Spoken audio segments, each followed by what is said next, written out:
Thanks for tuning in, guys. Welcome back to another episode of the Real Deal Podcast. I'm here with Yuve Naveh, who is a very successful wholesaler amongst many other things. And we're just going to get right into it and chat about how you got there and your background. So first, I'm just super curious, what's your background look like and how did you end up in this space?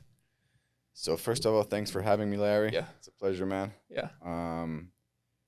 So my background is business. I had a retail business. I was back and forth my entire life between Israel and the United States. In my early 20s, I had a retail business in Cleveland, Ohio. All over the Midwest, we had some stores over there. Retail started to switch when Amazon came. Okay. Very, very strong. And we were thinking, so I went back to Israel, did my bachelor's, my MBAs, and I was a little bit clueless. And then actually my partner, Eyal, came and said, hey, I heard about those gurus that teach you how to make money in wholesale. At the beginning, he tried to sign me up for like a 40 grand course. I was like, no, that's too much money for those gurus. And then he managed to convince me because he found a 6 grand, I think, guru or whatever, or 7 grand. I said, okay, let's give it a try. I love it. Guru. So the guy's name is Justin. He was awesome. What year was that? 2017. 2017 is when you started this. 2017. Wow. Okay. We already had some experience with personal investings, but it was not much, like a property or two. And yeah, we took this guru. 99% of the people that took the same guru didn't succeed because it's like always you have to grind it out. You have to grind it out, Yeah. exactly. This is not simple. It took us 2 years until we started recover. We dropped $200,000 or $300,000. We were at the point that we were losing all the money, and we didn't see the money coming in. We had like small deals, 10 grand here, 15 there, and then the breakthrough came in. I think it was middle of 2018 or maybe the beginning of 2019. I got to a Greek lead. I pick up the phone, and he was represented a lady that inherited 60 properties, and we established a great relationship. I flew over there. I was back in the day still in Israel. I moved back to the States only 3.5 years ago.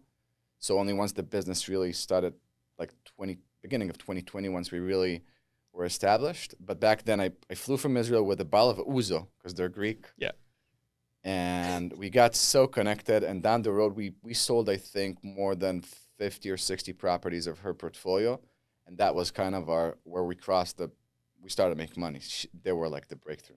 In the early days, I know you have like this, we'll call it a well-oiled machine today. At least you've got a lot of experience since then. In the early days, how'd you start? Like, what were you doing?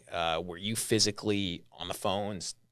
Were you text messaging? Like how did you generate wholesale leads? So yeah, the two main verticals, actually from the beginning till now, were definitely cold calling and text. I think cold calling was the first vertical that we've tried. And yes, we started it ourselves, me and my partner, Eyal. He goes by Al. And then we got our first VA. Her name was Jerica. Sweet VA.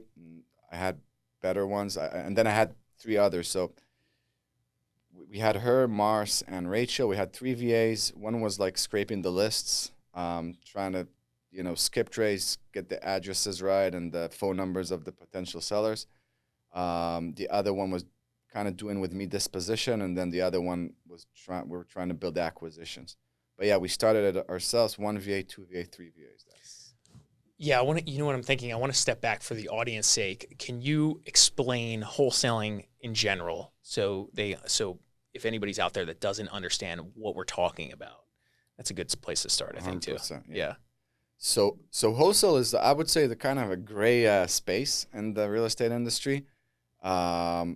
Basically, what we try to do is create a quick solution for sellers selling their properties cash and basically cutting realtors like yourself and their fees and their closing costs. So our spiel is going to be like, hey, your property is worth $100,000.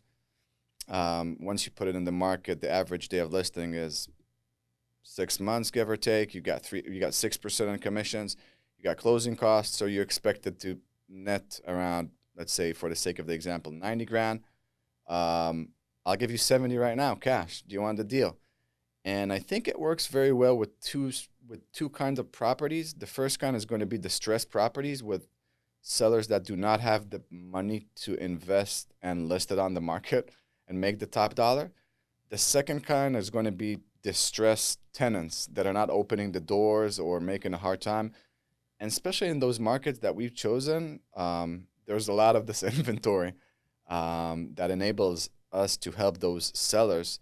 And basically also then we create the extra, I would say anywhere between around 25% equity.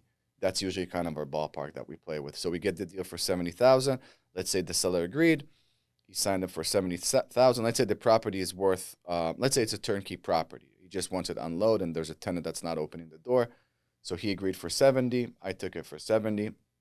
And then I found you, an investor that's willing to buy the property off me for 80. In most cases, I won't even fund a deal. Basically, I'm just going to transfer the rights. I'm going to assign the contract, and that's the spreads that I make. Technically, I have two structured ways to do it. One is called assignment, and then that's where the HUD moves from A to C, and B is a middleman, and everything is transparent. So the seller is going to assign the contract to the end buyer, but I'm going to be the middleman, going to make $10,000, and the buyer is going to see how much I made. With bigger chunks of money, we could do what's called double closing. And that's basically I fund the A to B, and the end buyer is going to fund the B to C at the same time. So I would put 70 grand, and while I already know that the 80 grand is waiting for me. So, and the title is going to record a deed twice. It's a nastier way because you pay double closing costs. But again, with the 10 grand spreads, I wouldn't do it. But let's say I found a deal for 20 grand, and I can assign it for 100. I would most likely double close it because unfortunately people will say, "Hey, what's going on over here?" So I'd just rather keep my. Sure. So in that case, maybe the seller isn't really aware of the property being resold. I mean, that's really what's happening. You resold it, you closed it, you own it, and then you resell it. But you do it in such a short time frame that it's wholesaling technically. Correct. Yeah. Yeah. It's a very fine line with the seller. What we try to do, we try to be very transparent. So usually we tell the seller, look, if you want this deal gone now, tomorrow with my cash, I need it for 50 grand. If you want me to work on other financial partners, that's how we describe them. I think I can get you 70 grand, but I need like a month. And if you want 90 grand, let's put it on the MLS. And then I've got some listing agent partners, and they're going to put it. And then usually I'm being kind of transparent with him. I could close with my cash, but in order for this to happen, I need a home run. You know? Yeah. If it's just like a nice deal, so yeah. I think that's a good overview of what wholesaling is. I've been involved in a handful of wholesale transactions down here. It's a little different here from a marketing perspective than it is like up where you're doing it. You're doing it in the Cleveland market. What other markets are you in? So yeah, definitely our biggest market, and the market that I would say that we are the most established and one of the bigger players over there is Northeast Ohio. So it's the Cleveland Metro. It's like 5 counties. And then down the road, we also expanded. We worked in more competitive markets. We actually had a very successful year in Houston, Texas. But down the road, we found that our wholesaling systems and also our personalities, I rather have 10 deals that are making 10 grand on each rather than one deal that I'm making 100,000 because I can predict those markets better. In Houston, when I just started, I was like, whoa, what did I do in Cleveland so far? I was like doing 30, 40 grand assignments. But then down the road, I saw it was so harder to get those deals. So I stopped the market, and then we went to sub-markets. We went to Augusta, Georgia, Columbus, Georgia, Macon, Georgia, Birmingham, Alabama, Little Rock, Arkansas, Dayton, Ohio. That's the main markets that we.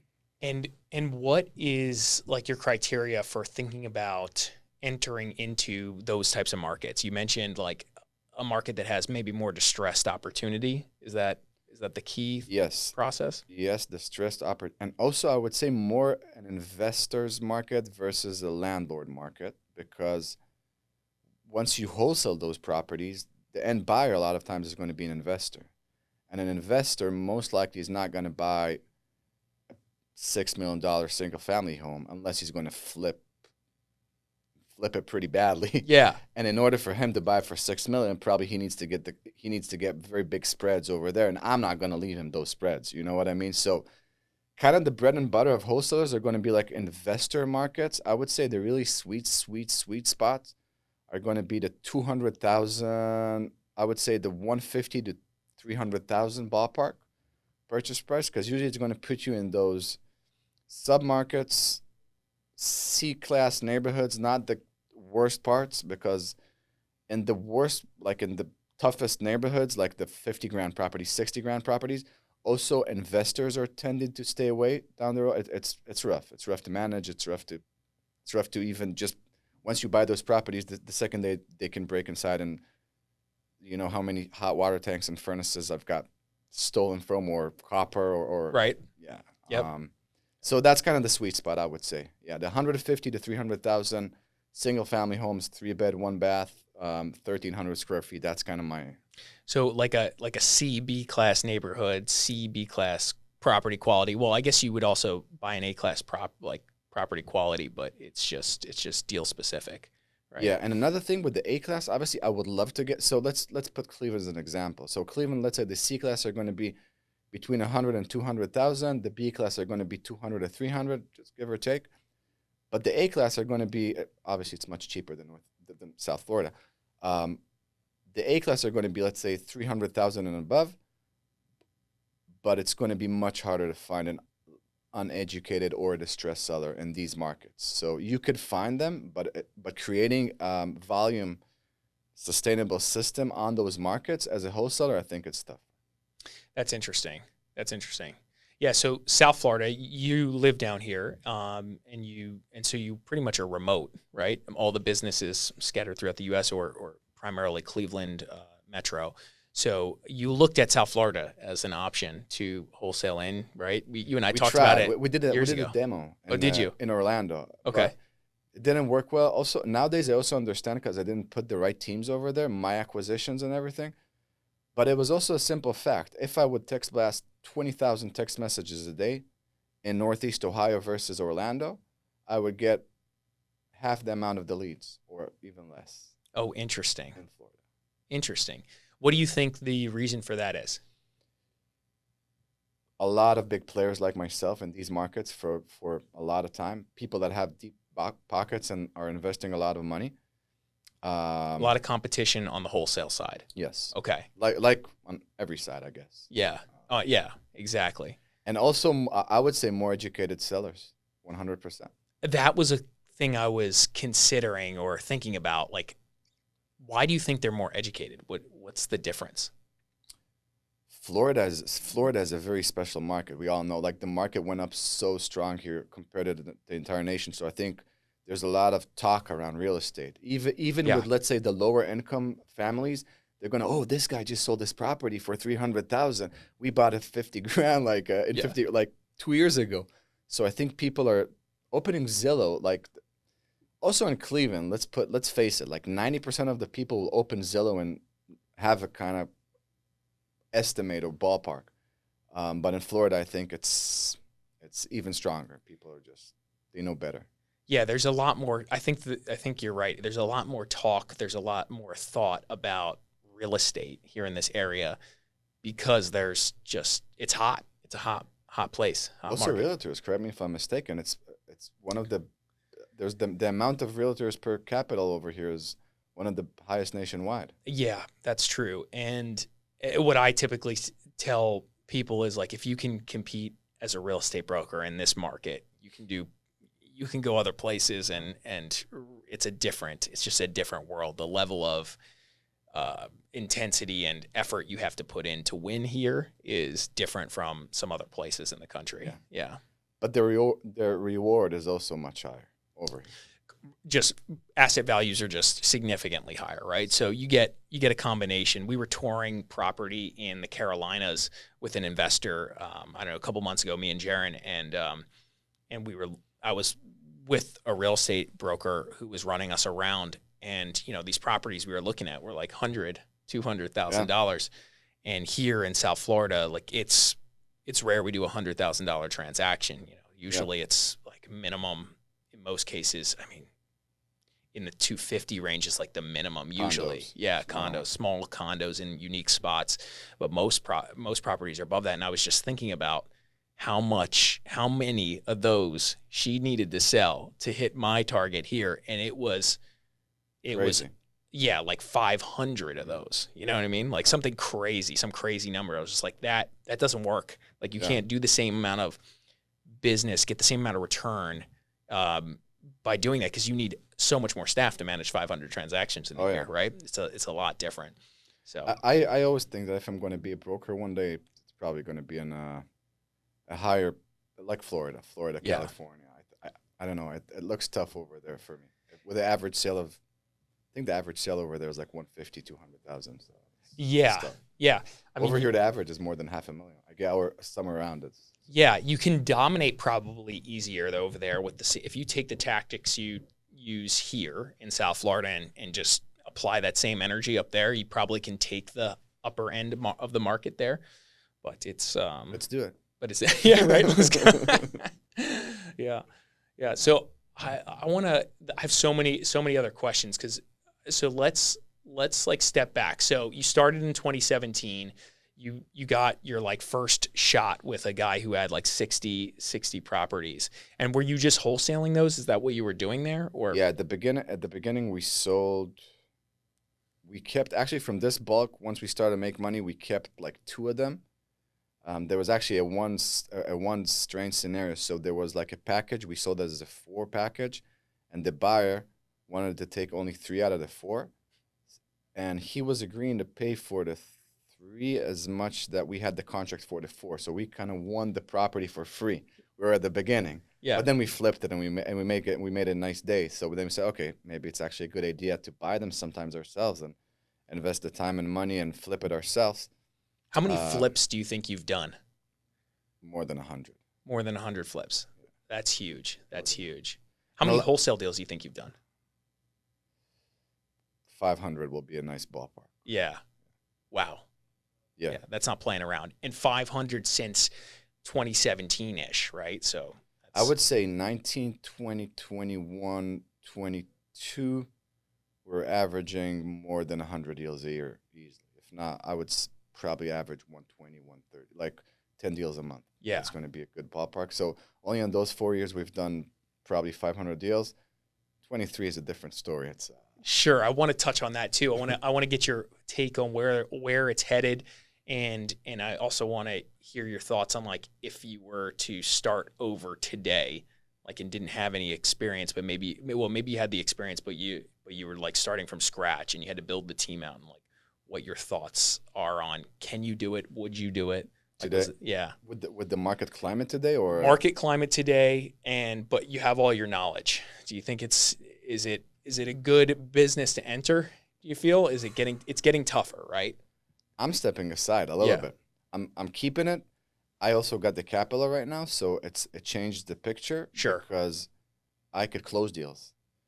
But if I was a player that didn't have pockets that he can also close the deals, I would say I'm not sure it's the right time, because it's hard. Yeah. Also, the buyer's market had calmed down like we discussed. And then the other thing is also the lead generation opportunities for a wholesale standpoint are reduced because national regulations. That's what I explained to you. Yeah, that's what we were talking about the other day. So just the text message vertical that you were using just isn't anywhere near as effective. Are you using it at all anymore? Or? I am. Okay, I am. But you have very specific. There's a lot of regulations. The volume, all the volume-based big wholesalers are not able to create the same amount of volume. So now it's a market that is shifting towards, like we just described, doing like 1 or 2 deals, but like killing it. So, and then what happens, a lot of people are trying to get those home runs, like the multifamilies or the bigger spreads. Let's put it this way.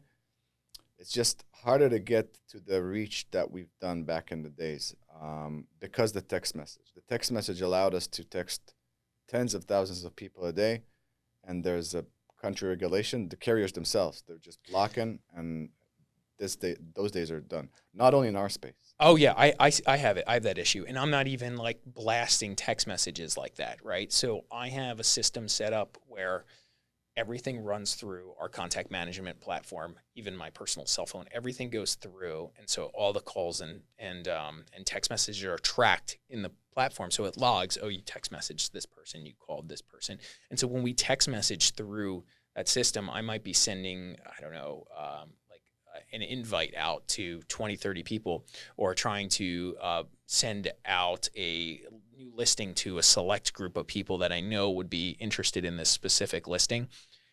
The carrier's blocking me sometimes by the time I get to like the 5th or 10th message, and then we have to start changing the message up. Yeah, it's really annoying. And even when I'm sending messages just to clients that are messaging me back and forth, I'll like copy something from like the broker on the other side of the transaction and try to paste it in to this. And so I'll paste it, and as soon as I do that, it blocks that too. And sometimes it has AI, yeah. He recognized that you do the copy paste. Yeah, it sees everything. It sees everything. And so and sometimes it's like annoying because like I'm not blasting, but I kind of am, right? At some level it's like 20, 30 people, but yeah, still you get blocked. And still I get blocked. And I've gone through what you've gone through, which is like making sure all your phone systems are set up properly with the carriers and all the other stuff. So switch numbers. That's what you've done, but it doesn't. Help it still doesn't. Yeah, it still doesn't. Because they're going to block the new number. Yeah, yeah. Then it's like. So we have for our guy that dials neighborhoods, and basically around our listing to kind of invite people to the open houses and stuff. He has basically an unlimited amount of numbers he can use. And again, he's not using a special dialer or anything. He's calling through our CRM. Super simple. You hit the button, you dial, somebody answers, you talk to them, or voicemail, you leave a voicemail, and then you hang up and you go to the next one. Not like this 3-line crazy dialer stuff. And he's getting blocked all the time. So we have to keep ditching numbers. And the funny thing is people on that platform that are like sharing, like, because they have a whole bunch of numbers. They have hundreds of thousands of numbers, I'm guessing, right? Yep. And there's other guys that are probably doing the same thing in that platform that are just like, so we're just trading spam blocked numbers back and forth. So we'll have to like trade out like 5 numbers, and we'll do that like 10, 15 times before we get a clean one that hasn't been like spam blocked or whatever. Correct. So yeah. The numbers, like I said, I've switched probably thousands of times. Yeah. Yeah. And that's harder. So they're really clamping down on they're that fighting too. against it, and I get it. We're spamming. You know, it's not cool for people to get text messages. So yeah, but it really affected our industry, I would say, because text messages was definitely the best KPI, I think, for most of the wholesalers. Interesting. The 2 other cheaper methods are, like I told you, is cold calling, and they cannot fight this as bad as they did with the text, so we're still doing this, and letters. So, and you see all those letters out there. Yeah. How are you doing with the letters? Like, is that pretty effective? Are you doing that up in Cleveland area? I am. I'm doing it. It's effective, but it's so hard to measure a KPI over there because the numbers are so small. You could dump, I don't know, 20 grand and then get 2 deals and make another and pay it back. And then sometimes you can drop 5 grand and make a deal of 20 grand, but you can drop 20 grand and make nothing. So it's really harder to measure it because the low volume. That's the thing. With text, it's really easy to measure. Like I send this amount of text, I got this amount of responses, I got this amount of contracts, I got this amount of, because with big numbers, it's very easy to predict. Just like I said, Houston versus Cleveland, I knew what's going to happen every month, give or take. I knew that I'm going to sell anywhere between 7 to 12 deals, and my average assignment's going to be $12,000. With Houston, it was just like I can make 1 deal, I can make 0, I can make 3, and it could be like 50 grand, or it could be 2,000. And so that works okay for like the individual wholesaler who's running around. Maybe he's dialing himself, maybe sending out some mailers. He's taking the calls, and he's got almost no overhead except for his marketing expense, and he can make $100,000. He stacks that away. And then, if he makes another $100,000 next month, oh, great, he's feeling rich, but he's still got to save that. So, but to make good business decisions when you're running like an actual business, it's tough, right? 100%. Yep. I think you can make money starting out as a wholesale, but aiming to those fat, big operations like I had back in the days, it's tougher because it's just harder to create this mass amount of leads. That's the thing. Yeah, that's interesting. We send out mailers in different formats, which maybe we should talk about some of these in a little bit here, but or offline and get into it. But you're talking about letters or emails? Letters, like hard print letters. Yeah. And so we send out like actual like postcards, like every realtor does, right? And that's more of like a branding exercise.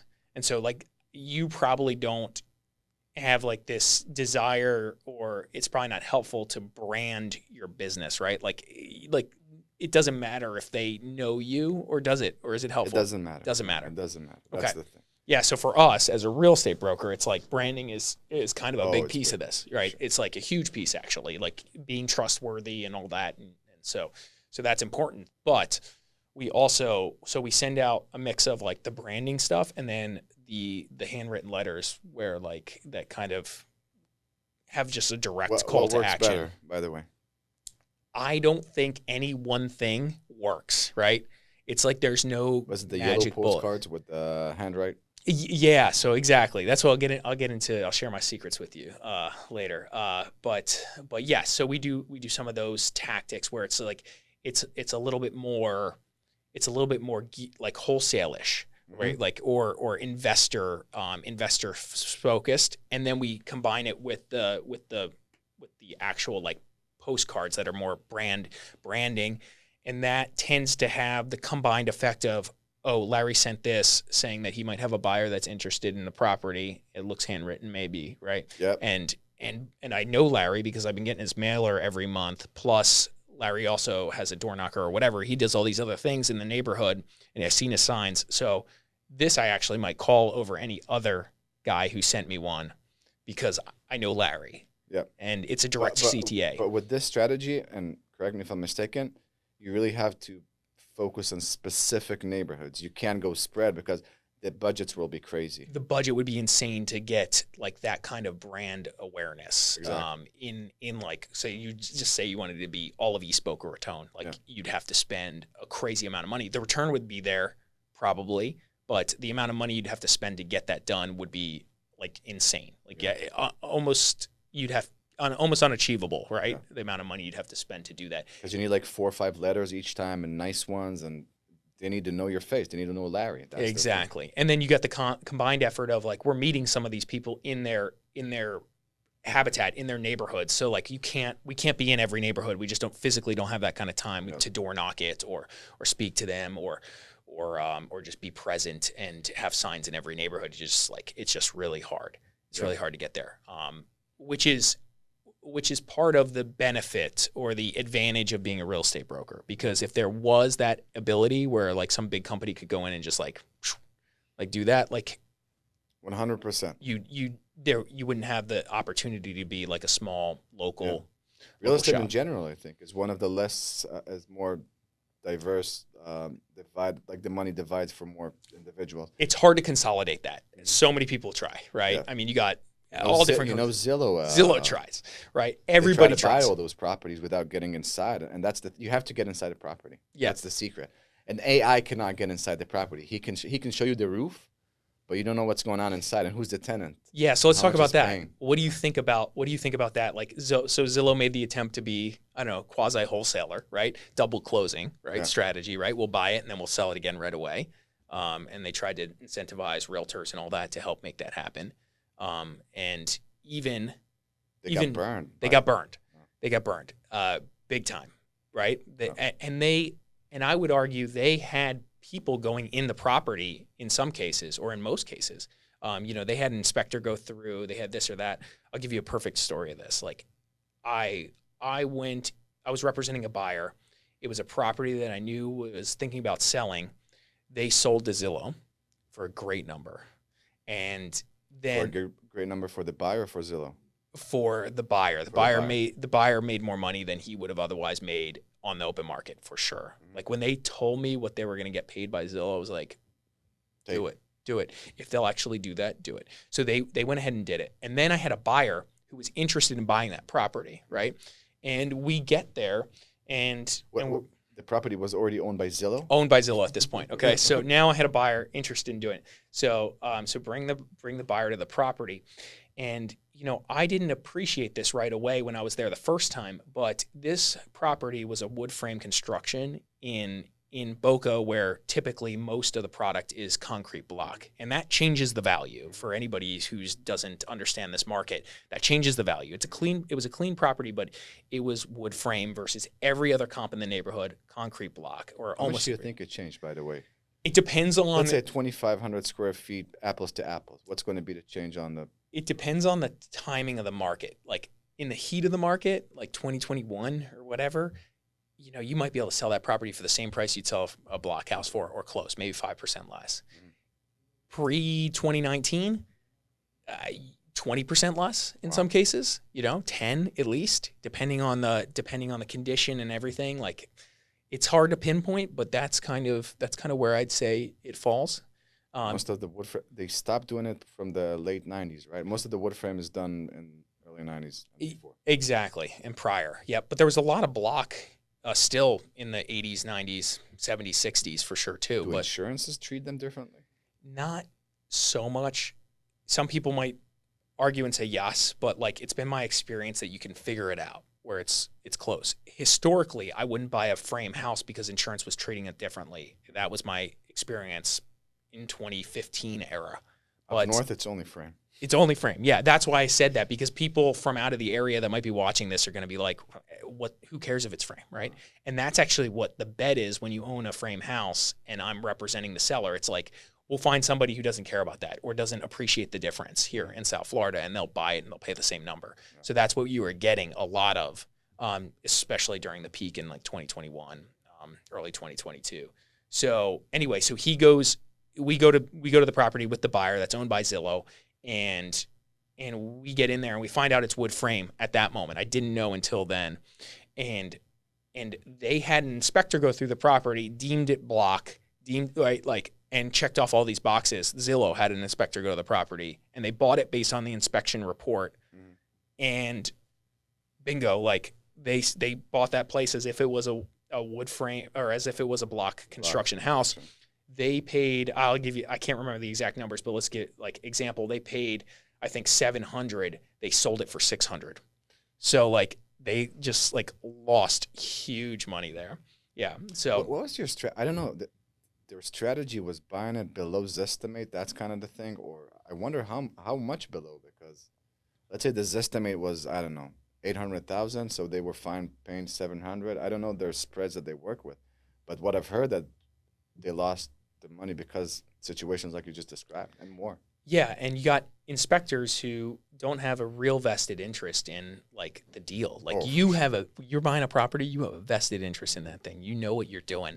And so like, and you can't, if you were doing properties all over the country, how could you be an expert in every property everywhere in the country? And that's what Zillow was doing. And they were relying on brokers and inspectors to make those decisions. Yep. And the brokers just want to get paid, and the inspectors just want to get paid to inspect the property. I wonder what was the year that they were buying so aggressively. I don't know. I don't remember what year this was, frankly. But I think if they had a better equity spread at the beginning, if they would made sure that they bought like only the 50% cents on the dollar, they would be fine. But I think they weren't super aggressive. Also, probably they bought like 80 cents on the dollar, 90 cents on the dollar, and over those like smaller spreads, you make a small mistake and boom, you're upside down. I think that was the plan, right? We can diversify our risk because we're buying so many of these, and we can buy at a better margin than somebody like you would, because you got to make money you got to make larger spreads because you're not doing, millions of deals or thousands of deals, whatever they were doing. And I think they were doing like 8% less than Than the market. than the market. I think like I might be making that up. That's but bungee jumping without a rope, man. Right. That's like from an experienced guy who's doing this that's regularly. only realtor fees, man. Yeah, right. That's like Right. So a little crazy, That just goes back to like, you can't, it's really hard to consolidate this real estate industry 100%. from like a big player for so many reasons. That's one of them. Mm-hmm. Super hyper local markets are just very unique, and you can't just like expect to put a blanket over everything. 100%. Yeah. Yeah. That's why we love it. Right. That's why we can exist. I mean, that's the thing. It's a great space for small, medium players. Yeah. Yeah. What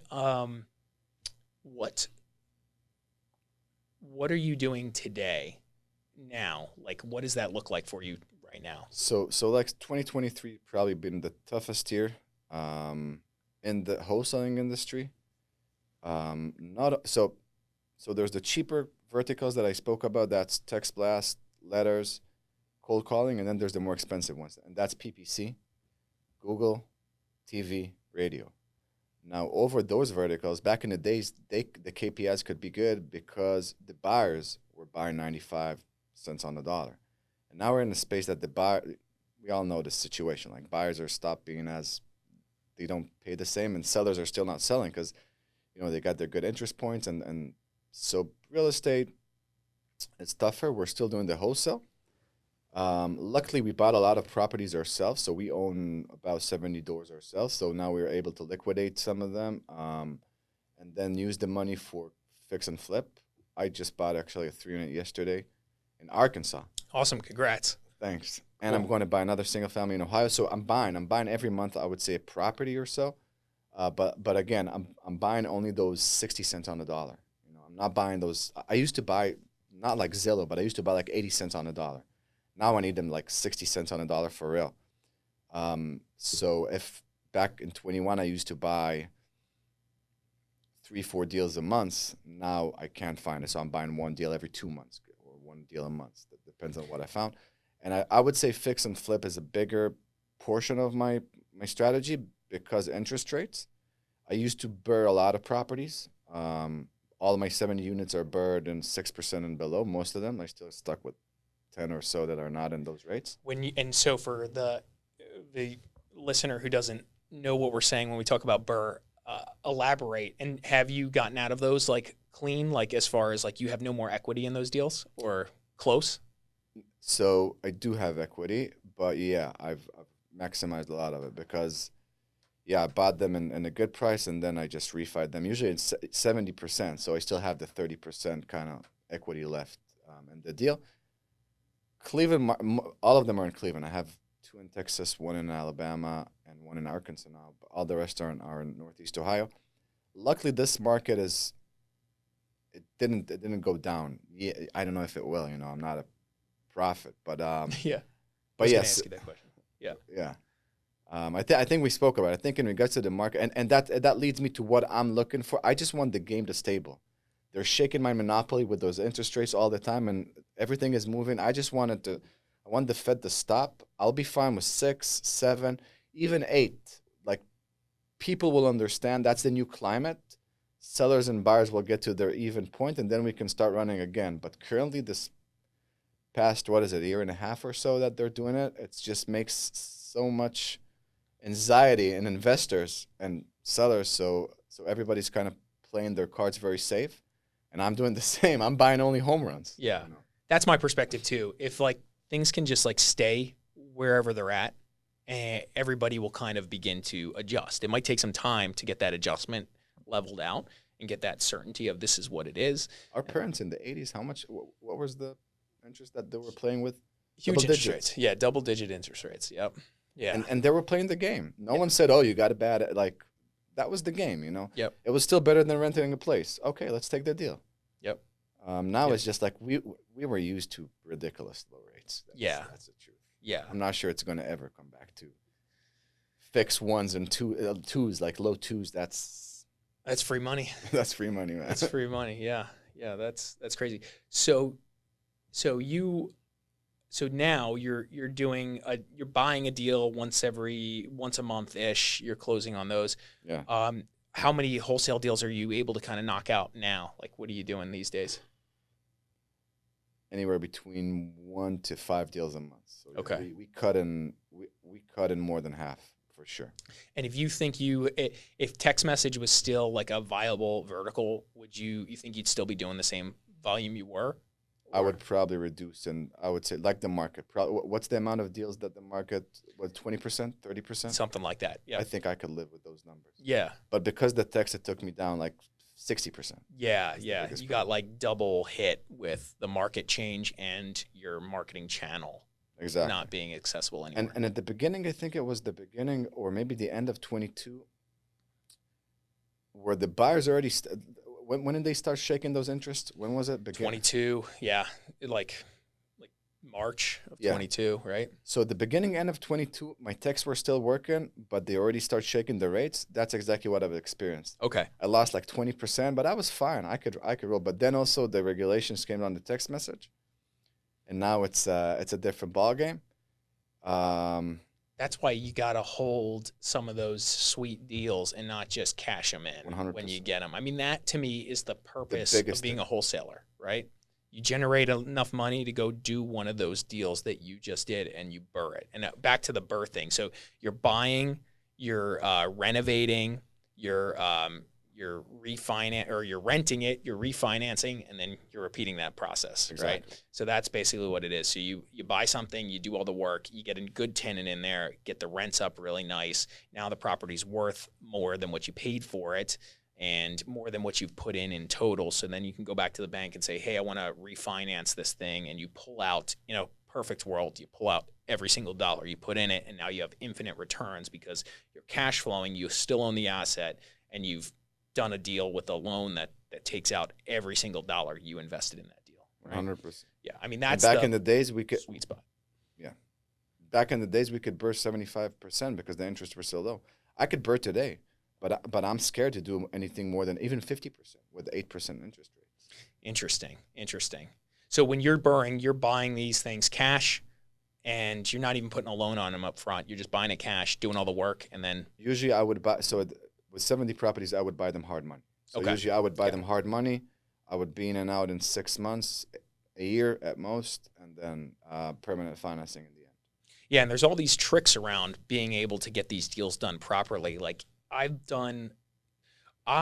personally technically burred property, but my burrs sometimes are really short and sometimes they're like long burrs. Like for example, we buy an 8 unit in West Palm, and we get in there, we take our time over the course of 2 years to stabilize the asset. We'd buy it with standard financing through a local regional bank that would do a loan like that for a multifamily, usually like a 30-year amortization, 5-year term at a market awesome. rate, right? So we'd get in there, get it done just like that, standard process, and then we go ahead and do all the work, bring the rents up, and then over the course of 2 years, we got some of that appreciation, plus the rents are higher, so value's higher. We did some work to the property, and then we'd refinance it at that time. We'd pay a small penalty usually to the lender because the lender has a 3-2-1 buy down or something, or I'm sorry, 3-2-1 points on the loan.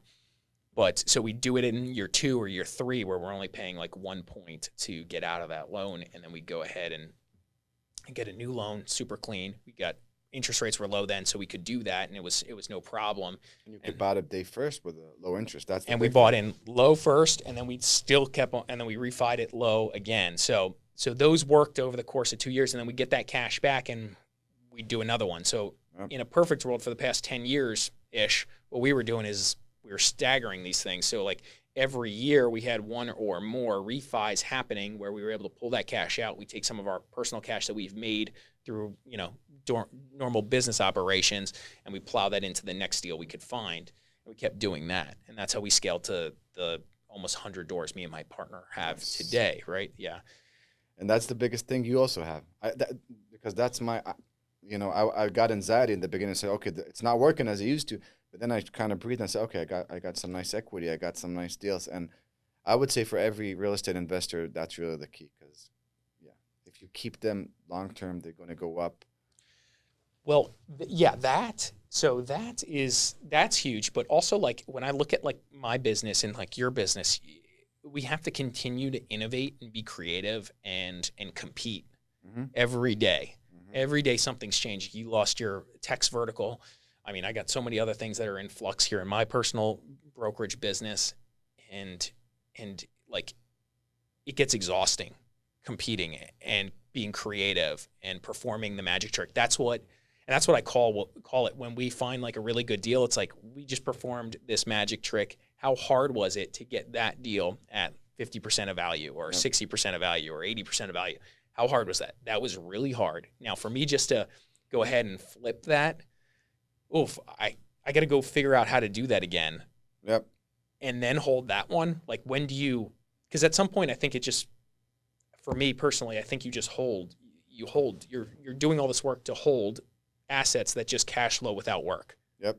Right? That's the whole point. Passive income, long term. You're working, you're doing this business activity to generate passive income in the future. Mm-hmm. So it makes sense to liquidate some, but like there's like a balance. I'm keeping my low rates. The one that I refied with low rates, I'm keeping them because in 30 years my kids are going to be super happy with me. Yeah, and you have 30-year terms on some of these deals. Mm-hmm. Like most of my multifamily is 5-year terms, so I'm always going to be playing that shopping game around. until forever because they were all commercial loans. But that's the value of having some residential. I have some residential loans, some just standard conventional loans, that are locked in at 4% or whatever it is for 30 years. It's like you don't want to let that go.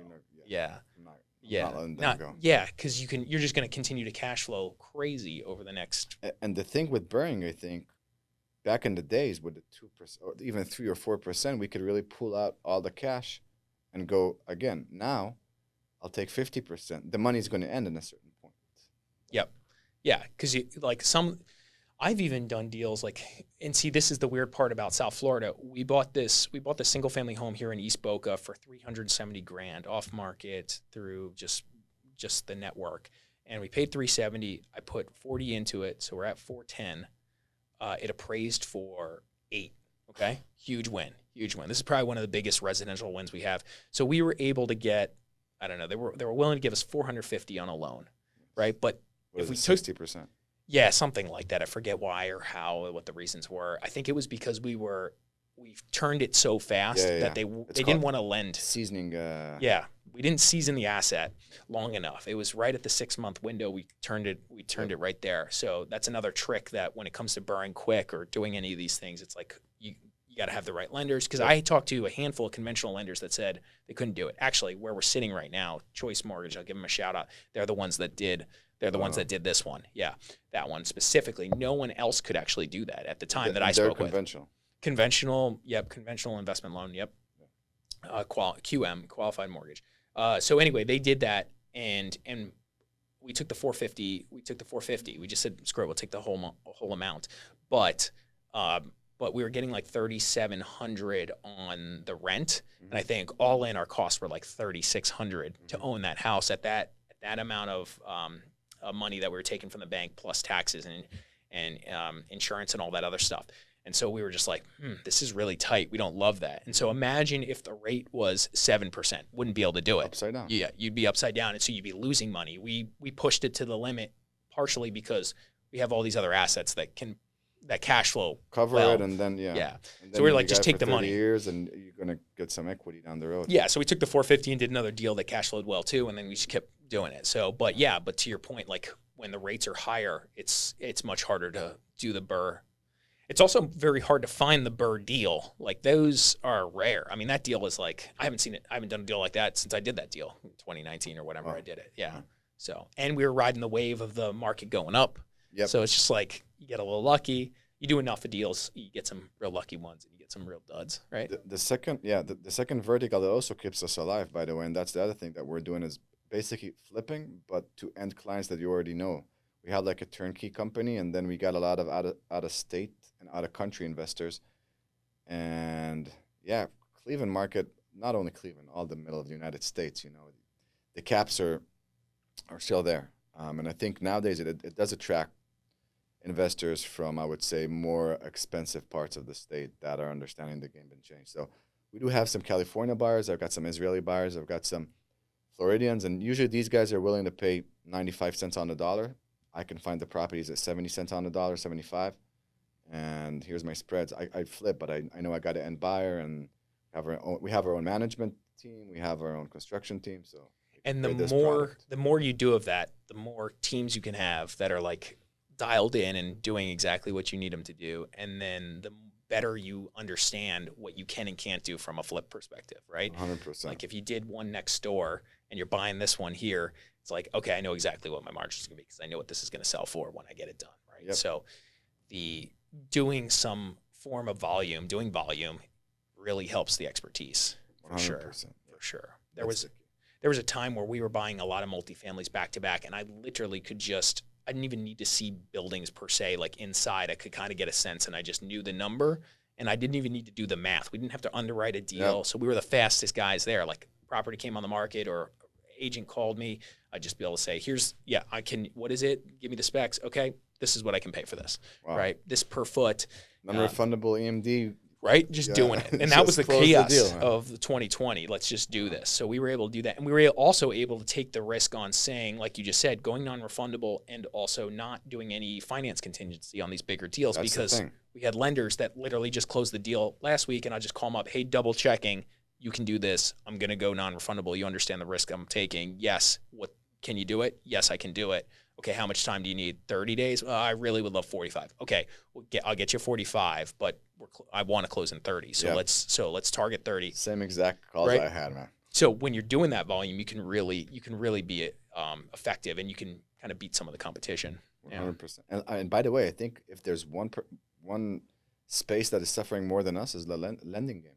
These guys are totally, because they were doing a lot. It depends on like the volume of transactions are just down. So the business overall is down. And so then you got to just take market share in order to continue to win, which is the same for my business. But let's say, okay, volume of sales are gone down, so we suffered together with them. But I would say also volume of leverage went down within this good point thing. That's a good point. And people are trying to bring their cash. You know? Yeah. Most people, they're still, especially in South Florida, they're still, forget what the number was, but it was huge number of cash buyers still. I was surprised. They're still coming from Cali and New York and all over the country. It hasn't actually declined, which was what I was surprised with. Like the cash buyer, the amount of cash buyers or cash transactions that have occurred has not slowed down or calmed down based on the recent numbers I looked at. That's crazy. So yeah, but the refinances are down for the lenders right now, right? They're not doing almost any refinances. No one wants to switch his loan, man. Yeah. Especially the ones that took it up before 2022.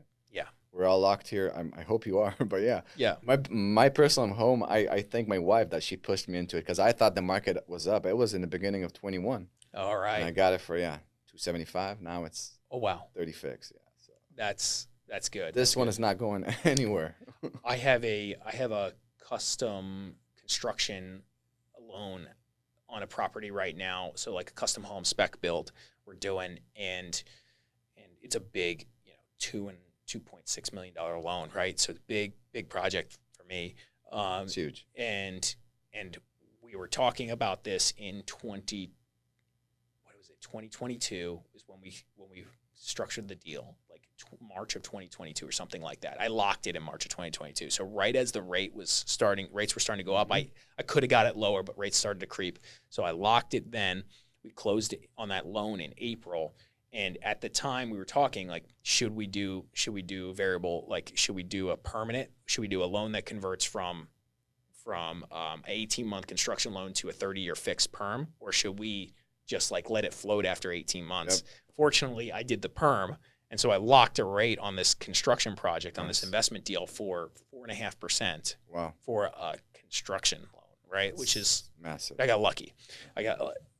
We were thoughtful about it, but we made the right decision, fortunately. Because, I just switched last week. I switched hard money loans. The last properties that I didn't manage to refi on time, I switched the hard money with hard money because I got a 9% hard money loan for 1 year, no prepays. And the refis they were showing me were like at 8%, well, like 5, 4, 3, 2, 1. Yeah. Prepays. And I said, okay, I'm not going to keep this property anywhere more than like a year or two. I want to. So you pay the extra point and 9% and for the year and then no prepays because a lot, So the hard money is becoming almost as the Yeah. Well, by the way, Long-term. 9% on hard money is like really pretty good. good. You have a good reputation, so you got the right. 9.2, but Nine- still, it's pretty Oh, good. And back in the days, I used to get hard for 6%. I mean, that's incredible. That's That's incredible. 21, 20. Yeah. Right now, we're got another deal with another investor I'm working with. He's buying, I think it's $1.8 million. He's gonna gut the place, do his thing, right? It's on the water, and he was looking at hard money for 2 12. points up front, to do to get the loan. Plus, I think it was 11 or 12%. It might have been 12. I see a lot of those 11, Yeah. 12s. Yeah. 11 to 12 is the market. Yeah. Like 9 is like not heard of. Like you got a special relationship. Yeah. Yeah. They're a good nationwide lender. But yeah, it's also because of experience. But Exactly. But it's weird. The hard money is so close to the permanent financing. That's the Yeah. thing. Yeah. Yeah. Even with 10 versus 8, think about it. Back in the days, it was like the hard you can get for let's say you can get for 8, 9, but yeah, you can get the permanent for 4. Yeah. It was half. Yeah, the spread is, yeah, that's so true. That's so true. Yeah, because, I mean, they can't really push much. Like, nobody's going to do a 14%. I don't want to say nobody, but it's going to be harder to sell a 14%, Yeah. hard money loan right now. And the last thing that I spoke with you on the call, and that's actually I'm the happiest that I've done it. So when we established the business, it was all Filipino based. We're 2 partners. And then a lot of friends came and said, hey, I know that you train VAs very well. I said, yeah, you want one? At the beginning, we didn't make any money on them, but then we said, okay, we got an opportunity over here. So we kind of split, me and my partner. He was building the staffing agency, virtual staffing agency. I did all the real estate. We spent a lot of money in the staffing agency, like the real estate, like almost every business. We didn't make money at the beginning. Yeah. We just dropped it. But it looks good now. It looks good. So we're kind of diversified. We got physical offices over there with 70 spaces over there in the Philippines, and we sell them to many industries. It all started only solo real estate. That's so interesting. And you and I were talking about this because I have about 5 at any given time, full-time virtual assistants, Filipinos? most based in Philippines. I have some in other places right now. I have 1 based in Spain and 4 based in the Philippines. And they work from their homes, and we do all these different things to track them. And we've gotten pretty good at hiring them as well, but not as good as you are, obviously. And they work from home, and so there's all these inherent concerns or issues you have: power, internet access, all those other things. You know how many weather. generators are bought to those employees? Right? Like I had a rock star, and I told her, look, go buy a generator. How much is it? $400. You got it. Yeah. That's your bonus. Or a second set of internet supplier. See, that's huge. That's something we should consider. You got a good employee, 100%. Yeah, just keep them locked in. Yeah, so they don't have these stupid issues. That's a very, very good Computers. I could tell you, I spent on their needs. I probably hired more than I could say safely, more than 100 for sure, maybe 200 VAs, and probably I spent a lot of dumb stuff: computers, headsets, internet, generators. Maybe through all the time, 2 people actually stole from me, meaning that they just thought, like, I bought them a laptop, they just left, and I was like, damn. Yeah. But down the road, I think the return on investment was so big because these guys, you're like, Productivity. and they say, hey, this guy's actually appreciate me, and I'll tell you more than that. I think I told you on the phone. I had an employee. She's still with me. My top employee. She was moving between apartments, and I was so scared that and she's a rock star. She renegotiated like $100,000 deals from sellers. She's so special. And she said, okay, I need to move an apartment because my landlord wants to sell my place in the Philippines. I was like, how much do you need down payment for your place to keep it in the Philippines so you won't need a hustle now and I won't have internet? And she was like, 15 grand. I was like, you got it. You got a loan for no interest, 2 years. Enjoy. Wow. So I bought a house in the Philippines for an employee. Yeah. That is awesome. Yeah, that's big. That is awesome. Okay. The best investment I did. She's still with me, and she's the best. So. That's really cool. I mean, that builds so much loyalty, right? Yeah. Doing that properly. That's gonna be one of my year-end review questions. What do you need, or what could help you do your job better, right? To those guys. That's helpful. That's a good thought, because because they do like the Filipinos or the virtual assistants on my team. They're like, we've groomed them to be pretty damn good. So it's all training. It's all training. It's all sticking with it, and we've hunted out. What do they do in your operations? They do comps and stuff. Well, they do transaction coordination. So they understand the contracts. They draft the contracts. Yep. They respond to text messages. Like right now, they're responding to text messages as if they were me in some cases. They're handling like basically all the back end work. They can do almost anything from the marketing stuff. Obviously I have a marketing director, but they can do like the execution of all the marketing. They understand it. They understand all the contracts, all the transactions. They're almost like someone that you would use at a title company to like close a deal. Yep. Like they're almost there. And so I have one person that runs that, who's my sister, and she does a great job of just kind of like overseeing that whole process. And so she's on the phone most of the time taking inbound calls and kind of managing the chaos, and they're in the background just like handling all of that. And that takes a lot of time to get there. Like to get somebody really dialed in who hasn't done this before, it takes a year of just 100%. of execution and training, and we have a whole procedure you need to plan. Have both the right person, the VA, and also know that you need to put the time and effort in the beginning. Yep. You do. And unfortunately, that means we let go of a lot of people because we find out that their mindset and or their ability isn't there. Oh, yeah. Because you need to – a lot of people in that – There's also culture difference. There's a cultural difference. So, like, training them on how to operate with my craziness and the American The first craziness. thing I tell to any Filipino working in the United States, stop being so polite. Because Americans are just cut to the chase. What do you want? You know, how much? And the Filipinos a lot of times are going, yes, sir, noted, sir. Also, and they repeat noted. They always say repeat your question. And I tell them, like, you guys are so awesome and so nice. But unfortunately, a lot of American clients are going to see it as a weakness point. So you have to be, cut to the chase. Yeah. And also, unfortunately, though all those niceties like makes somebody realize or think that they're talking to someone that's not local and that is outsourced, and that's the opposite of what you're trying to achieve, right? 100%. Yeah, totally. I try to teach them like American slang, like you got it, or yeah, awesome, like that's so funny. So you built this business out of the wholesale business. You became 100%. Really good at this, and is that a revenue producing machine at the moment? You're feeling good about it? Yes, it looks really good. And an interesting thing, we started with real estate clients, but down the road we don't like them as much because real estate clients are result driven. And if the Filipinos don't sell a lot of times, and a lot of those real estate clients are also, I would say, they don't have as deeper pockets. And then totally. Regardless if the VA is good or not, they're just going to cut the account. So nowadays, actually, our main focus, I don't know if I told you this, is doctors.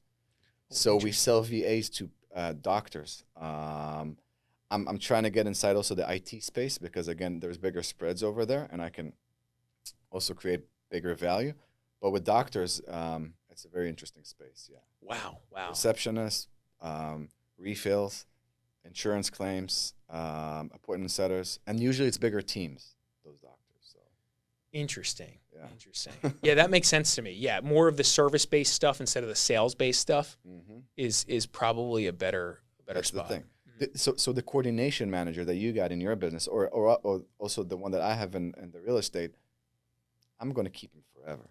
And that's my situation. So all my people are service-based. They're transactional-based. They're not selling on the front lines. I've made my Americans, if you will, the people who are local here, the That's agents actually do the selling.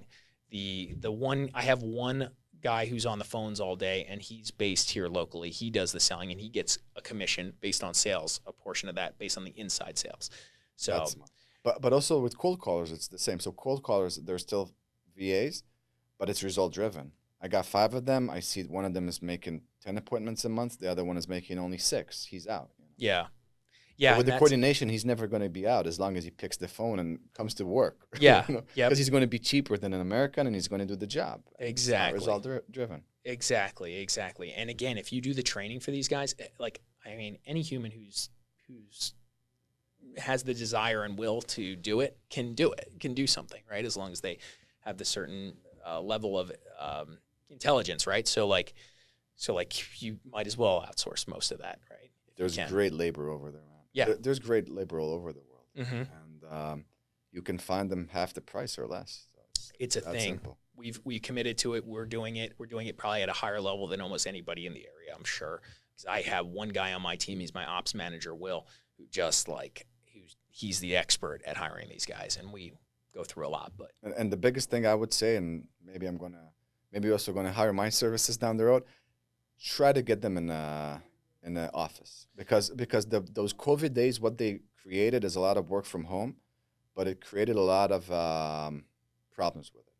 A lot of those VAs, I would say more than 50% of them, and it's known, they work for you and for other clients at the same time. And they're smarter than you think. They'll just buy another laptop, even if you put those programs. We spoke about it. Yeah. So now the fact that I got them in the office with cameras and with management and with they just made a Christmas party. I'll show you the pictures afterward. And they're like, it's like a working place. I think it creates a big added value for keeping them and also utilizing their time and productivity. That's the biggest thing. Interesting. Yeah. Yeah, that's a good point. Yeah, we'll talk more about this afterwards. Even take your own off. At the beginning, dude, I just took like a residential space over there, and I just had like 15 people and told them, that's your office. You rented a space? Is that the deal? Okay. In the Philippines. In the Philippines. Yeah.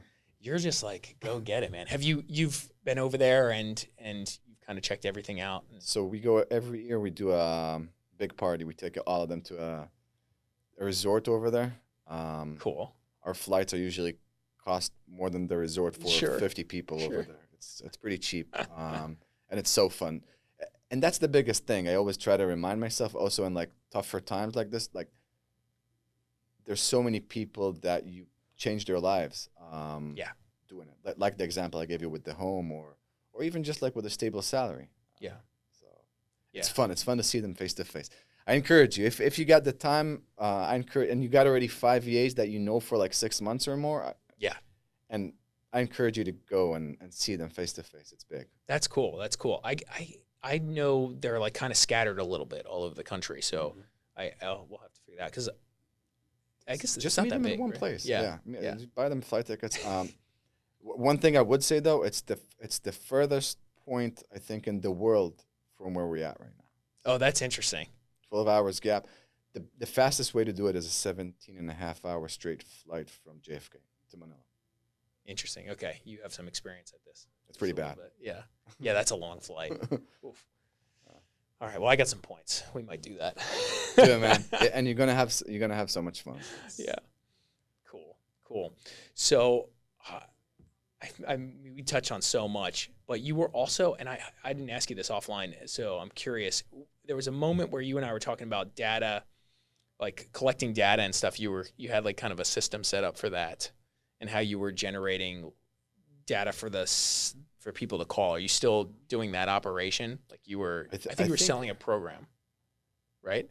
I think internally. The data that we're getting is, so at the beginning, I don't know. Do you use PropStream? Do you know all those? Mm-hmm. Yeah. So you use PropStream? So at the beginning, yes, you use PropStream because you want to go for absentee properties, you want to go for vacant, you filter them out, like high equity. But we just came to the point that we said, okay, we're doing all Cleveland market. We could text a lot of text every day. So we literally screened all the zip codes completely. We got the entire metro. Okay. And then we got some data. From like a high-level data aggregator. Yeah, and also from the county recorders just sometimes. Just go to the counties, you will be surprised, but sometimes they're just going to give you the list like as an Excel file. Yeah. And you just get all of them, skip trace them. We did offer in a certain point. So that was pre-HireBiz is the staffing agency. Pre-HireBiz, there was a company named Megaskip, and that's what we tried to. We didn't make a lot of money over there, but we tried to help other people to skip trace because we had those lists, and we skipped. So usually they go to True People Search or other skip tracing. Ben Verified. Yeah, you get on the list. Yep. But we had a very, very cheap, reliable Pakistani source that used to do it for us in bulks. So we just said, okay, whatever. We can also help others and make a buck. So got it. That's what you were doing. We made. some pennies off. It wasn't the full-time move. The staffing agency seems like the better Exactly, business. because Megascape was built for real estate because, big lists, high equity, like you could filter the list and then skip trace them. But then we said, okay, the VA is actually that's the secret sauce over here. Totally. That's so interesting. What do you charge for a VA right now? Curious. So we tier them up. It really depends on the industry. I would say the lowest ones are going to be around $9 an hour. Okay. The higher ones, IT could come up to like $35 an hour. Sure. But these are very skilled people. But of course. But like in the medical industry, the average that we're going to sell them is going to be around $14 an hour, give or take. Okay. The ones with experience. Now, if the doctor, for example, has the time that he can train the VA from scratch, we can find them much cheaper. But most of them don't want it. Most of them want already. They just need it dialed in. Yeah. They want someone that's already, has the experience. Yeah. And once we were doing them from home, we all know you can get them very cheap. You can get them probably for like $5, give or take. But it's different. Once you own the company over there, first of all, you have the computers. I need to pay them 13 months by the Filipino law. Oh. As a Filipino company. So there's a lot of and healthcare and stuff like this. Sure. So that's the game kind of changes. But the $5 an hour VAs, my experience has been they haven't really been able to do what I need them to do. So I was wondering, how much are you an average? Was it $8? Somewhere in that world. Yeah. Yep. A little bit more in some cases and a little less in other cases. And that's what people don't understand. And as a staffing agency, I want to say it. Americans tend to think about VAs as like, oh, they're worth this amount of money. But it's not true. They're just like us. Yeah. There's an American that's worth $1,000 a month, and there's CEOs that are getting $2 million salaries a month. I had, and that's another really interesting story that I want to tell. My best VA, she was a flight attendant.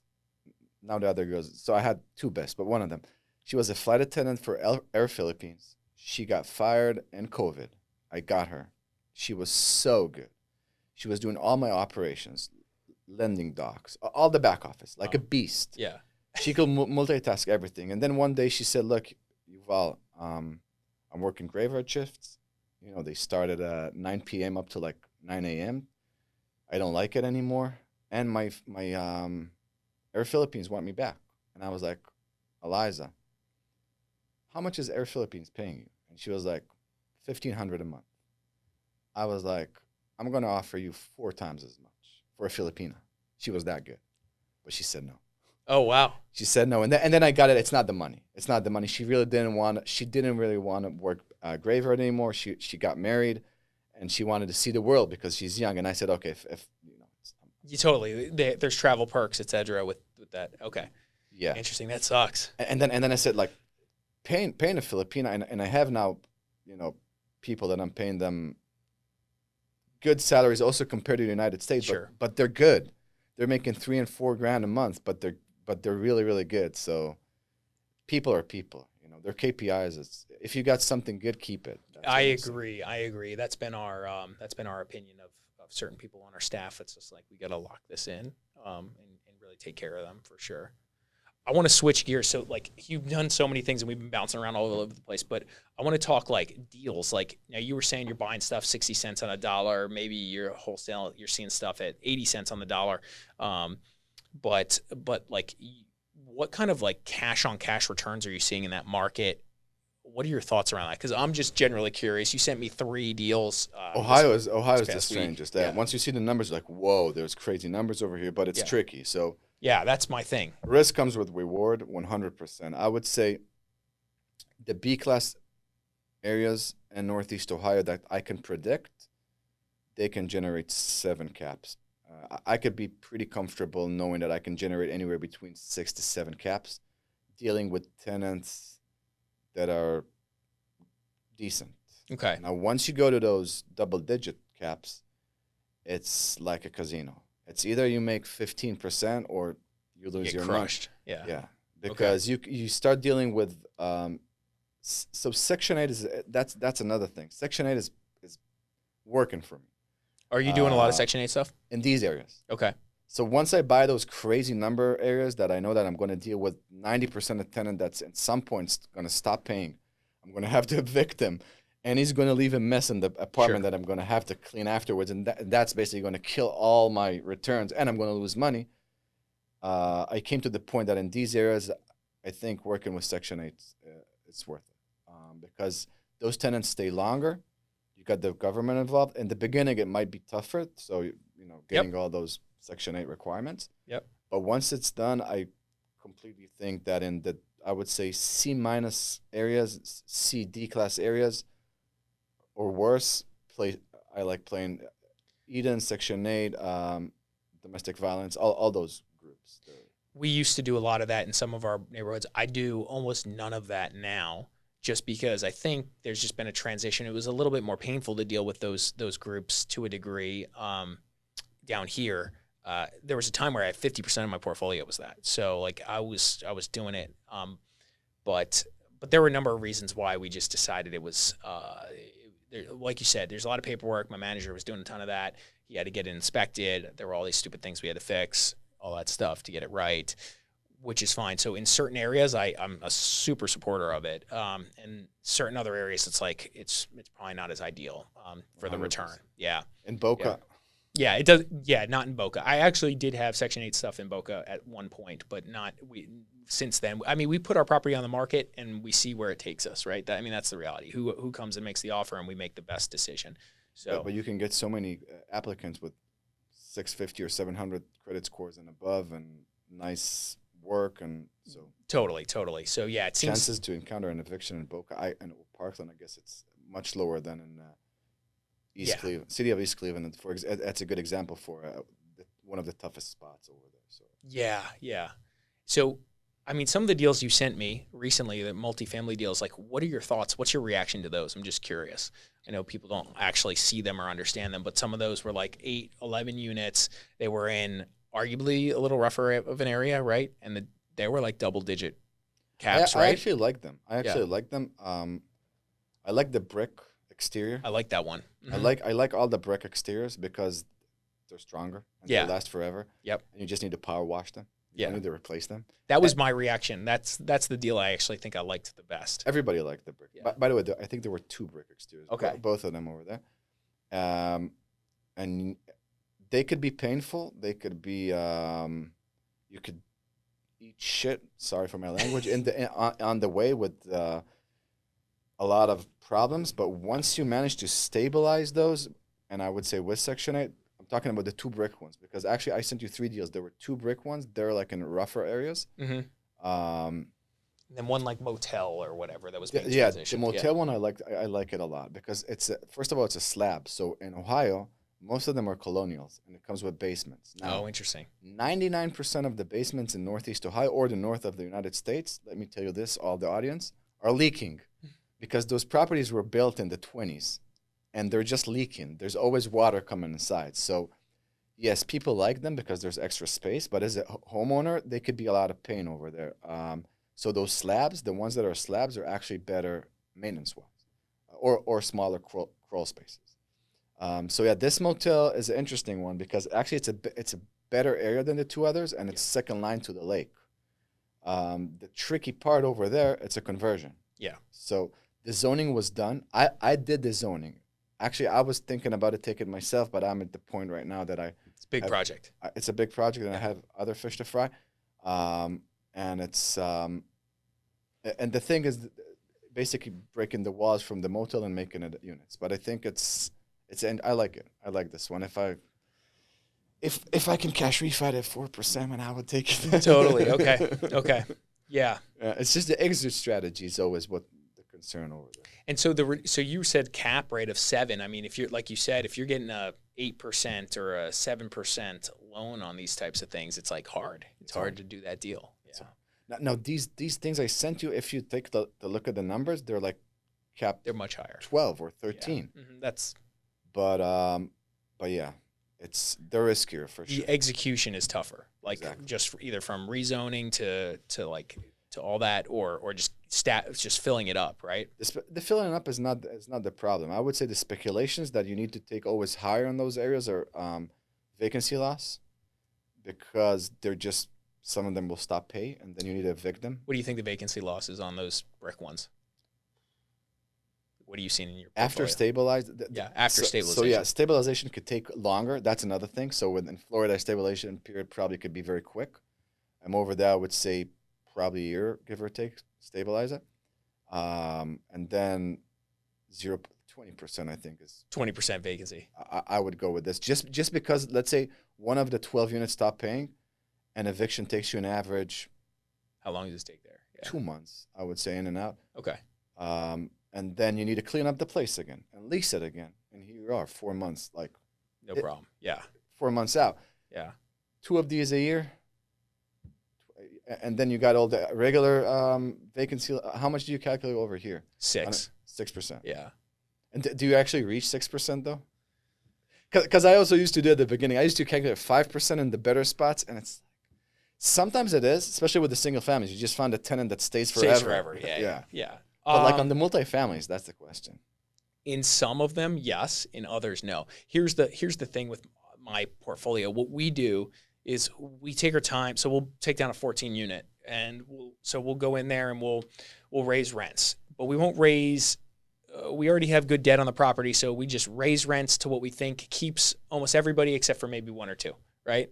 And those drop, and so then we clean those up, and then we put those rents at market value, which is higher than what we raised the rents to. So say we got the units for 1,100, we might raise to 14, but market 16.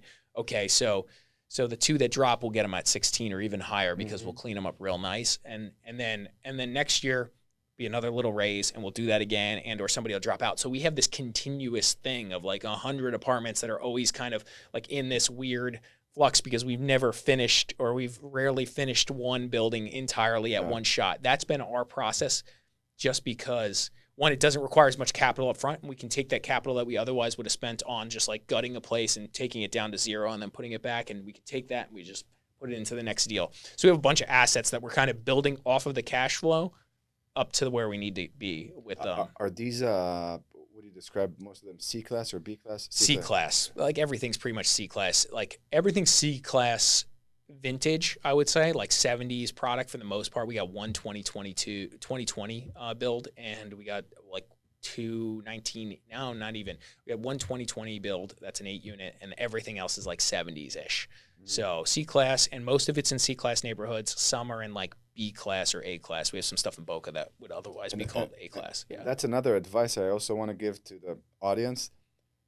Don't be greedy on the C-class tenants. Because let's say, so on the A-class, yes, you could push someone that's paying $4,000 and get someone that's going to, if the market will give you 5, you can get him pretty quickly.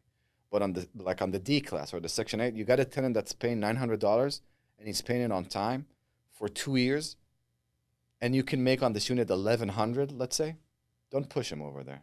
Raise him up at $25 a year, because those tenants, especially on the rougher areas, they're worth a lot of times more than the properties. That's the thing. I agree with that. Usually my theme and my WhatsApp message with our manager is, hey, like don't lose these guys. Like, are they paying? Are they headache free? You don't have any issues? No, they're all good. Okay, so like raise them, but don't raise them to the point where they leave. That's usually my comment on some of these renewals. But you have a property manager?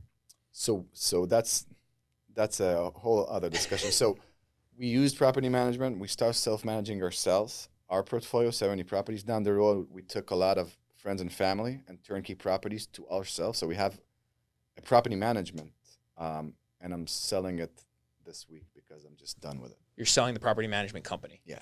Oh, interesting. I'm basically merging underneath a bigger property management company. I'm going to keep it because I still want to keep the reputation and control, but it's too much a headache for not a lot of money. What do you pay per door? Or what's the market per door in management fee up there? Anywhere between 8 to 10%.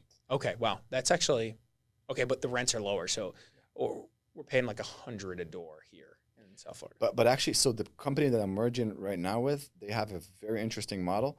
They got a 5% only management fee, but they do have a minimum per door. So usually what we did in all, like 99% of the other property management, they got like, let's say 10%, but then if the property is vacant, they're not making anything. Mm-hmm. So it's like incentivizes them.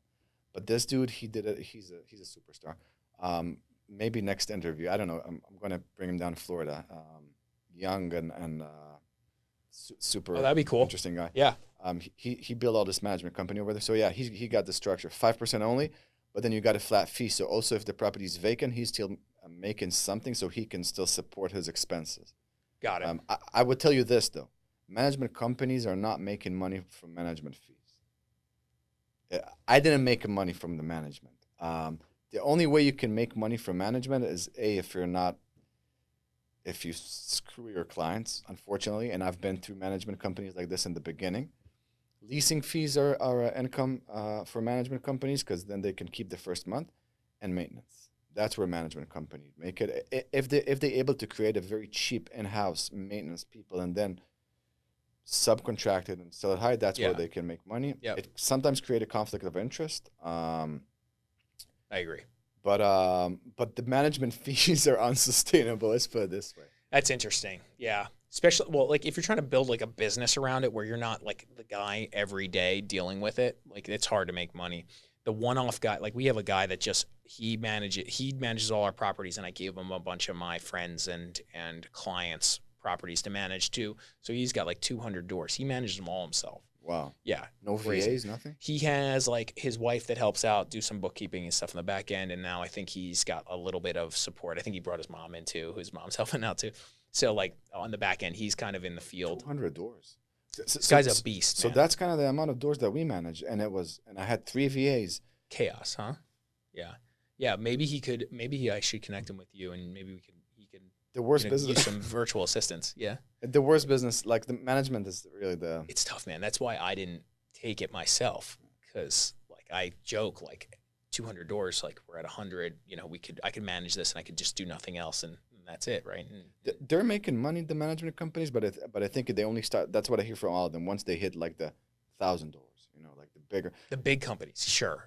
Because then your overall expenses are just shrinking comparable to the huge portfolio. Yeah. And the headache that comes with managing is just unreal, especially the stuff you and I got. For sure. Yeah. We always used to laugh about, me and my partner, that you're like the bad news guy. When the management company calls you, it's always bad news. It's like, because if the tenant pays rent, you don't hear about it. They're not going to call you. You got your rent. You're just going to see it in your bank account. Yeah. But if the tenant didn't pay, guess what? Oh yeah, I got a group WhatsApp chat is how we track everything for as far as just communication goes with them, and it's just like photos of just like chaos like every other day. It's just, and that's 100 doors, right? Like imagine more than that. I'm sure he's got way more headaches. I'm like, I don't know how much time this guy's got in a day. By the way, he's a full-time police officer too. Wow. So he works 14 days a week, 14 days a month. But yeah, so he's a beast. He's a beast, man. I'm very fortunate to have him. He gets it done. We're in a good spot, and I wouldn't be able to run my 2 businesses if I didn't have him. So I could tell at the beginning, I tried the bigger management companies like Remax, Keller Williams. I had bad experience with the bigger ones. Mm-hmm. Then I tried to create my own management company. It was good at the beginning when I had like 50 doors and I could be on it. But then I came to the point it was just too much, and now I merged with a medium management company. Cool. I think that's the move. A little bit more of a personal feel is kind of needed for me personally. But still strong systems. That's what we were lacking. Mm-hmm. So like leasing, I know in the bigger, better firms, like leasing average time is going to be 30 days or less. With us, I saw that sometimes it could take like 2 months just because I didn't have enough leasing agents. And yes. And you lose money over there. That's so true. I helped. So when we started the management company, I helped the guy my buddy who's now the property manager. I helped him I put him in business. Like I was like, here's all my units. You want to do this? Okay. Now let's figure out how we're going to do this, right? I'm going to pay you, but you're going to run with this in the future. So what systems are we going to build?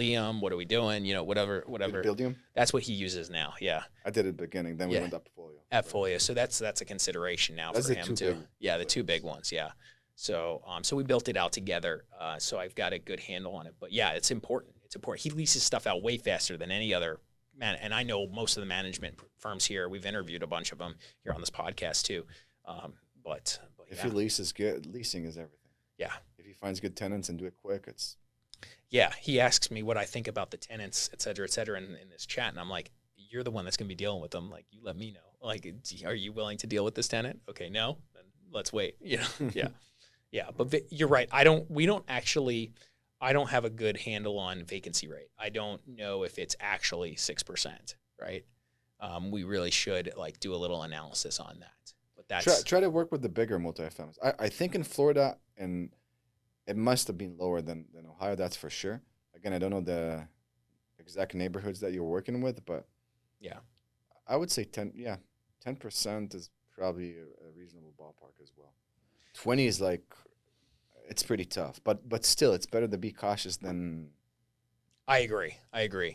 You have a little machine that's generating deals, even though it's generating them less today than it was before. Yeah. It's like my machine is more here, and it's a network of brokers and wholesalers that kind of just send stuff my way. I don't have control, so they get to pick what they want before they show to me, right?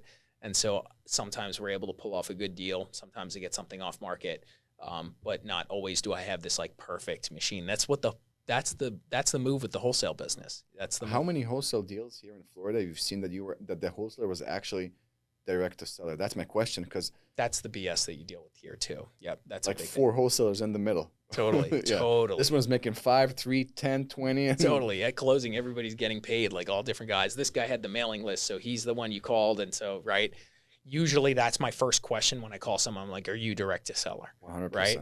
And they'll be like, "No, I have a friend." Blah blah blah. I'm Yeah. like, "Okay, all right. Well, we can still maybe talk about this, but at least I understand." Like, just from my perspective, when you're selling me something like that, it's just like, tell me what the heck's happening, because that way I understand the game. I get it. You guys need to get paid. Like, people are. This is how it works. If the deal works for me, I'll still do it. Yeah. But I don't like dealing with people that are not direct, and that's why I offer only deals that I'm direct to seller, because I don't control the cards. Let's say you got the deal and I'm offering your deal, and then you want to sell him your deal, and I got a buyer already waiting for it. It's just I'm wasting my time on this buyer, but you sold it to the other guy, and I'm just like it's not going to work. And yes, wholesale has a bad reputation because there's so many hustlers in the middle trying to grind their dollar. I get it, but it's especially in South Florida, and it's super competitive.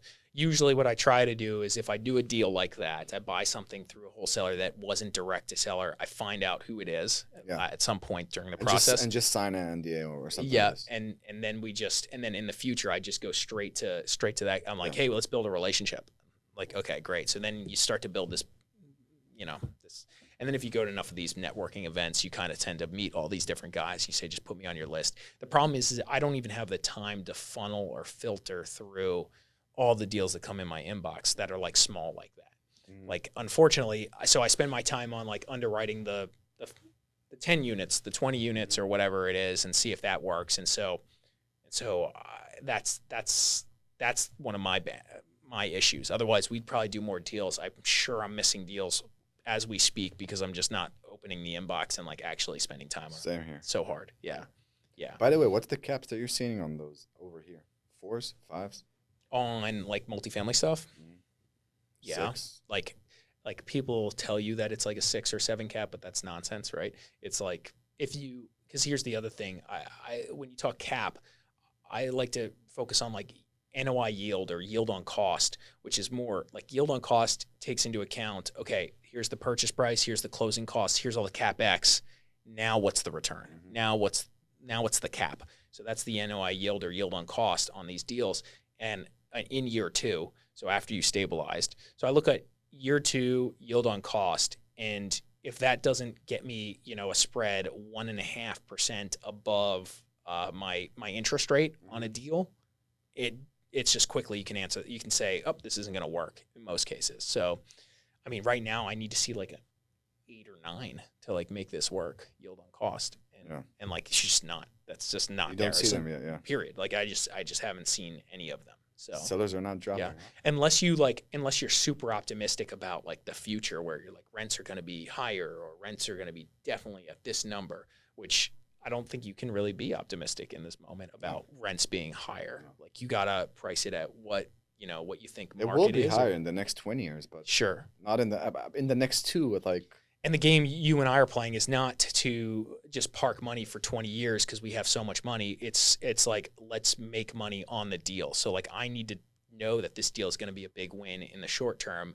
Yes, I'm investing for the long term, but I need to I need to refi out of this thing at some point to keep playing this game. And the better I can do that, the faster I can get rich, right? So yeah. So that's the game. Yeah.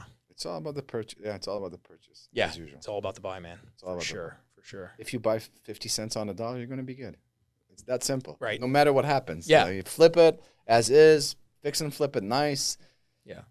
Bear it, you're going to be good. The Great Recession, prices came down, 20% on average, they say? I mean, some places much more, but like if you're buying 50 cents on the dollar, like even 70 cents, like real, you're going to be good. Yeah. Most likely you're going to be good. Yep.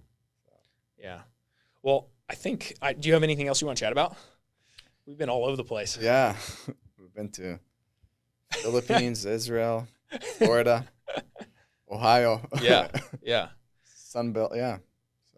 Cool. I had what's the time now? I had a great time. Yeah. Well, thanks for coming and hanging out. And yeah, we'll if anybody wants to reach out to you, I can put your contact information in the description below for specifically virtual assistants, which I know you're a killer at this point because I know that's not easy. I know that. Yeah. It's a tough game, and also turnkey in Northeast Ohio. Yeah. I could tour people around. There's Browns are actually pretty good this year. So that's right.